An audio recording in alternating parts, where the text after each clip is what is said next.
guys, hey guys, hey guys, hey guys, hey guys, I hope this video finds you well. You're all doing amazingly. I'm back, one with new nails. I haven't had nails in 3 months now, so now I finally get to tap on things for you guys, and it sounds so perfect that I just want to make a classical tapping video.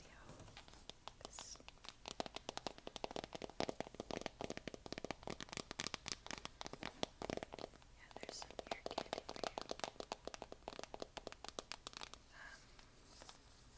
So yeah, I have nails, and I'm here to talk about philosophy. I've been struggling to record videos the past month or so because I live in the worst possible place to record ASMR videos because it's so loud. I've tried recording the drawing videos twice already, but it's just been too loud. So hopefully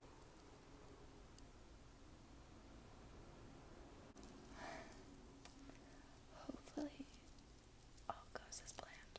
But also Sauron's my mayor now, which is kind of cool. So yeah, that's a flip. That's an upside. But yeah, anyways, we're not here to talk about politics. We're here to talk about philosophy, and in particular, the body situated, and different philosophical theories. We're going to talk about body, mind, soul, consciousness, dualism, because that's kind of the main thing I'm learning about in this philosophy course I'm taking right now. And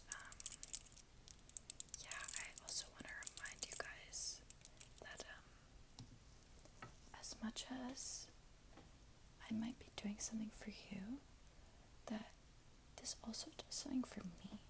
And this platform of like a voluntary audience in such a positive community as the ASMR community is such a uniquely liberating way of expressing ideas and things you know, things you don't know, and I would love if someone even argued with me in the comments and told me I was all wrong, and that's what's beautiful about this encounter. So anyways, yeah, I'm excited to flush out a stream of consciousness to these willing ears, any willing ears. Anyways, so yeah, we're gonna talk about the body, and yeah, I guess we can start with the classical period with Plato and Aristotle. So what marked these guys' theories about the body was that this hierarchical sense of it, and separation. They believed that the soul and the body were two separate entities, and that the soul was substantially superior to the body, and that the soul was the locus for rationality and high-mindedness and even divinity. It even had this divine aspect to it, and rather the body was the material and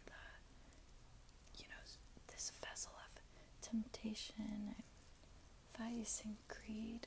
So there was the sense that the philosopher, that you could try to transcend the body, that the body was something that shall be transcended with philosophy, because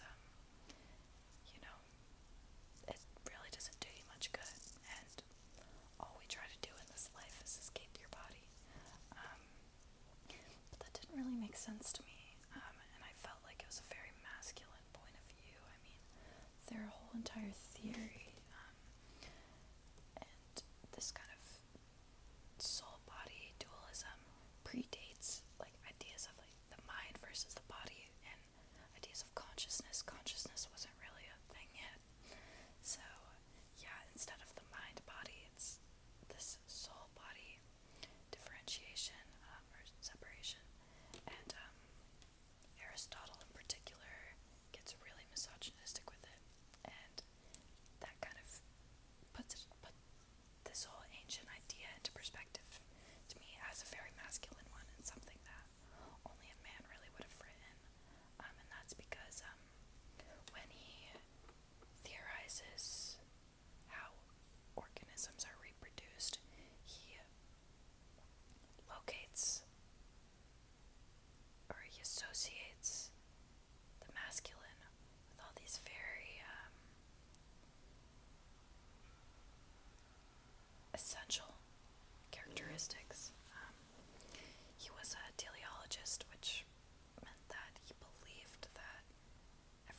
has a quality of heat, so it'd be injected into the female, and if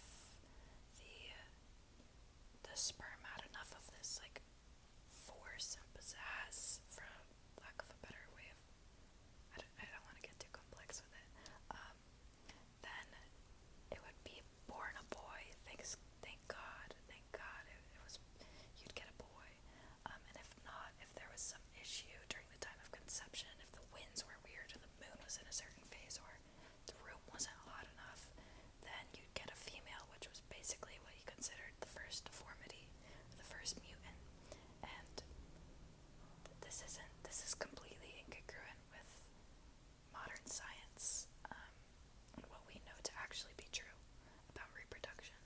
But anyways, that was his theory.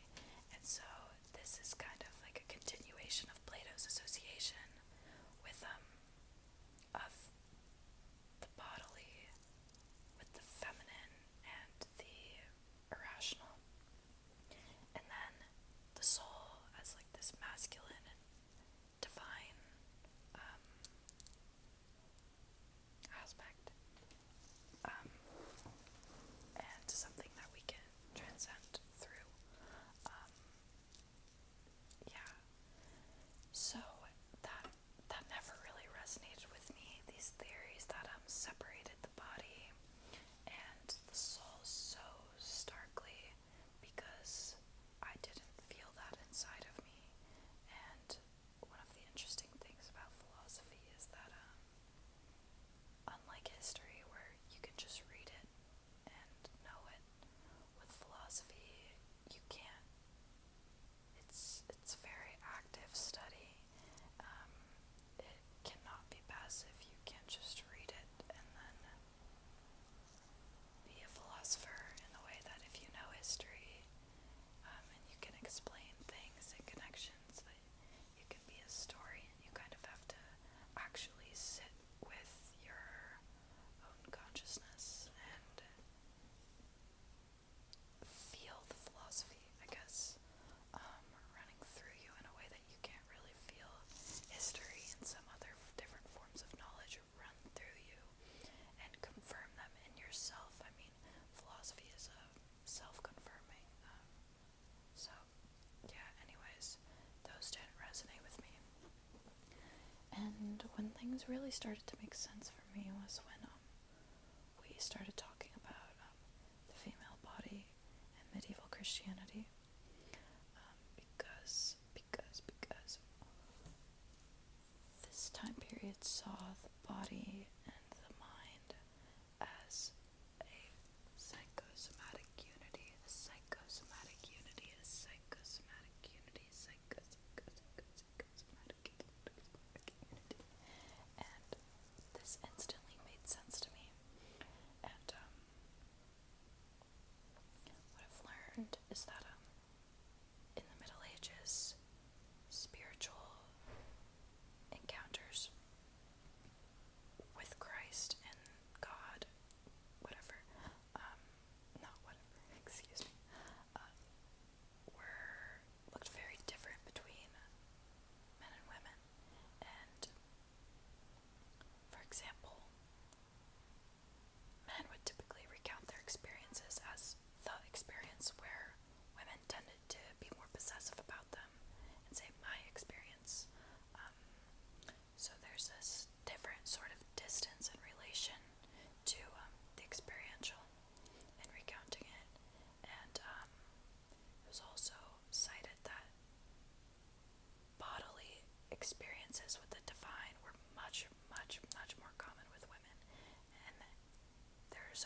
after Sartre had served in World War II as a meteorologist, and he was also captured by the Germans. So he's, one, coming out of this very dramatic, unique time period. Two, also being informed by left-wing politics in a French underground literary community.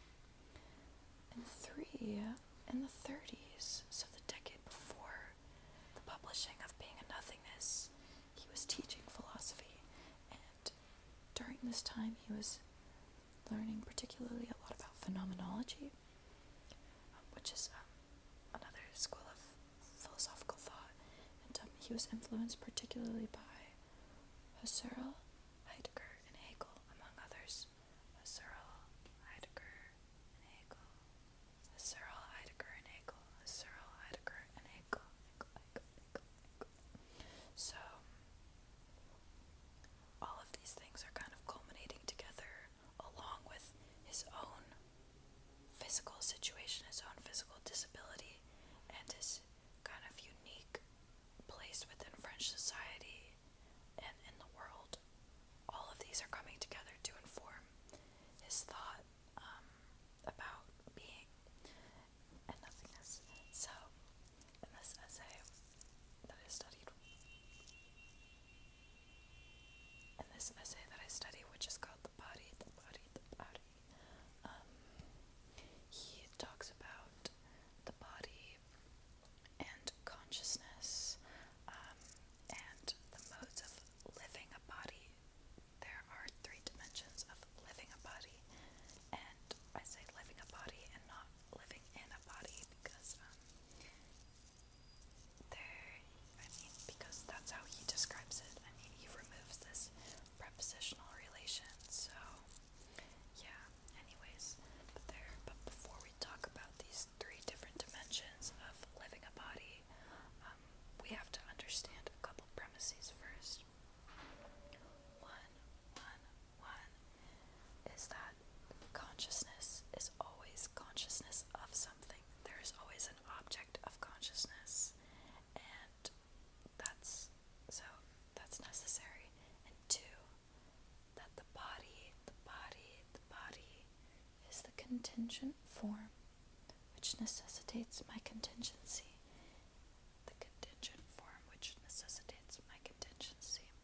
And what that basically means is, okay, the consciousness, which is true, kind of undeniable. Consciousness necessitates an object, and that means that there needs to be a channel for this consciousness to pass through the object. I don't know if channel would be the right word, but there needs to be a structure for this interaction to happen, and that would be the body. So, consciousness is contingent on there being a way for us to express our consciousness or to feel our consciousness.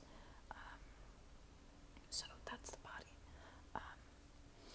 And another thing that we need to understand is that we are always confined by our situation. We're always situated in a world. And the world situates us as well. And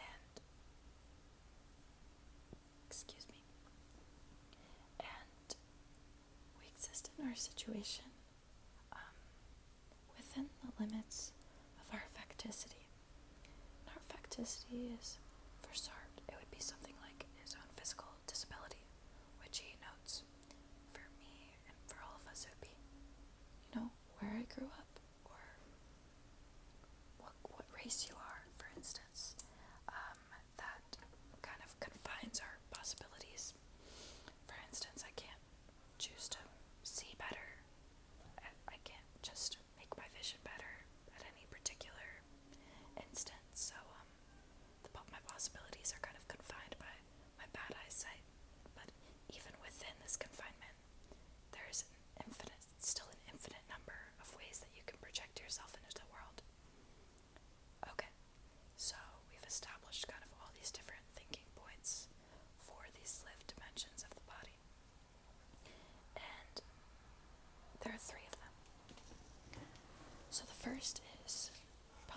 easily understood, which is being for others. And so we live in a body that is objectified by others. That is an object for other people's consciousness.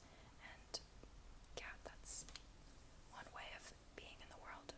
And then the other is being for itself.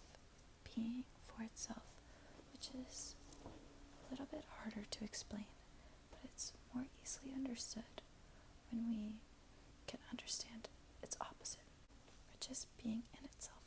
So, an object that exists in itself has a sort of completeness. This is an object in itself, and it doesn't just mean object, but it's not confined to just physical objects. But something like this is self-sufficient. It isn't constantly projecting into the world. It's an object of projection. And yeah, it's self-sufficient. I mean, it's unquestionable almost. And it has a being. And we can kind of understand being it for itself as the opposite of this. Because when this consciousness body structure is ever stuck in the present, and as he describes, we are condemned to choice because we are always shifting into a new present. We always have this infinite realm of possibilities before us, and noted that's within the confines of our facticity. But regardless, we are always condemned to have to choose our next move, our next projection, our next project. And this is the source of a lot of despair. He describes we're condemned to freedom, he says. So that's kind of being for itself is actually he describes as a state of nothingness, because there's always a future, there's never a present, and we're stuck in the present, basically, in the state of nothingness that this thing doesn't have to put up with, that this thing doesn't have to always change, always decide. And we do have to decide, because even not deciding to project into any of our opportunities, even that's a choice. So yeah, so that's this being for itself. And then the third layer is a little more complicated, and it's being for others for itself is kind of how I described it. And we're made aware of this mode of being, and it causes us much strife when we realize that in the way that we are objectifying others, others are objectifying us, and that this is happening spontaneously at the same time. And this is a source of despair for us as well. And he says that our first reaction to this is shame, and this does not make us feel good, and it kind of, essentially, but in a blunt way, we spiral when we think about this, surface, objectifying level of human encounter. So, and it makes us feel really lost inside ourselves when we realize that we are that thing to other humans too. So anyways, those are the main takeaways I got from that essay. I'd be curious to hear you guys' thoughts, especially since I don't think I articulated the being for itself exactly how I wanted to.